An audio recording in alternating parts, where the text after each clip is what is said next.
নজর রাখবো পরবর্তী সংবাদে। জেলা ভিত্তিক সরস মেলার আয়োজন করা হয়েছে এবং সেই সরস মেলা থেকে উঠে আসছে একাধিক অভিযোগ এবং সেই সঙ্গে দিদিদের পক্ষ থেকে নাকি সেই অভিযোগ তোলা হচ্ছে যারা মেলায় স্টল দিয়েছেন। সিপাহীজলা জেলায় আয়োজিত জেলা ভিত্তিক এই সরস মেলা কার্যত কলঙ্কিত এবং যে বিষয় জানা গেছে, লক্ষ লক্ষ টাকা সরকারি টাকা খরচ করে সিপাহীজলা জেলার সদর বিশ্রামগঞ্জ মিনি স্টেডিয়ামে 11ই মার্চ থেকে 13ই মার্চ 3 দিন ব্যাপী জেলা সরস মেলা আয়োজন করা হয়।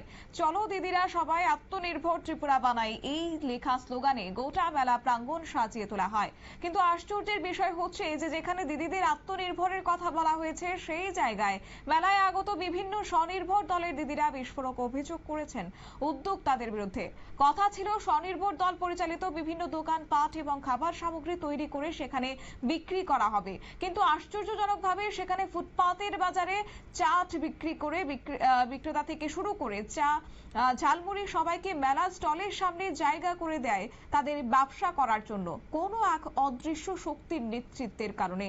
স্বনির্ভর দলের খাবারের স্টল নিয়ে আসা বেশ কয়েকজন দিদিরা বুধবার রাতে অভিযোগ করে বলেছেন, সরকারিভাবে বলা হয়েছে আমাদের আত্মনির্ভরের লক্ষ্যে এই মেলার আয়োজন, কিন্তু বাস্তবে হচ্ছে তা উল্টো।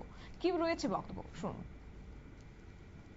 এই বিষয়ে বলবো মানে কালকে থেকে আজকে ভিড়টা অনেকটাই কম। আর এছাড়া মানে এসএসজি গ্রুপ ছাড়া অন্যরাও মানে আউটরারও এখানে মানে আসা যাওয়া করতেছে, বেচাকিনি করতেছে, ভিজা বুট বাদাম এভরিথিং মানে রাস্তাঘাটে যারা বিক্রি করতেছে ওখানে তারা এই মেলাতে এসেছে। তো তাহলে তো আমাদের মানে বিক্রিটা অনেকটা কম হয়ে যেতেছে না, তাহলে তো আমরাও মানে জিনিসপত্র নিয়ে বসে আছি। এই বিষয়ে মানে আপনাদের চাহিদাটা মানে এই দোকানের চাহিদাটা অনেকটা কম। কাস্টমার ওদিকে চলছে, তারা তো কালকে থেকে যে দুটো দোকান অবস্থা তো খারাপ আমাদের। আমরা তো আপনাদের দোকানে কাস্টমার নেই বললেই চলেন, নেই বললেই চলে, একদম নেই বলে ওরা সন্ধ্যার পরে দোকান দেয়, আমরা কিন্তু দেখতে থেকে।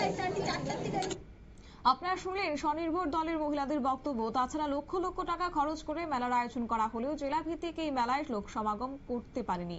ফ্ল্যাক্স ফেস্টুনে লাখ লাখ টাকা খরচ করে সাজিয়ে তোলা হলেও জেলার মানুষকে টানতে পারেনি। মানুষের কাছে প্রচার নিয়ে তারা এক প্রকার ব্যর্থ ছিল উদ্যোক্তারা, এমনটাই কিন্তু অভিযোগ উঠে আসছে। নিয়ে নিচ্ছে ছোট্ট একটি বিজ্ঞাপন বিরতি, সঙ্গে থাকুন।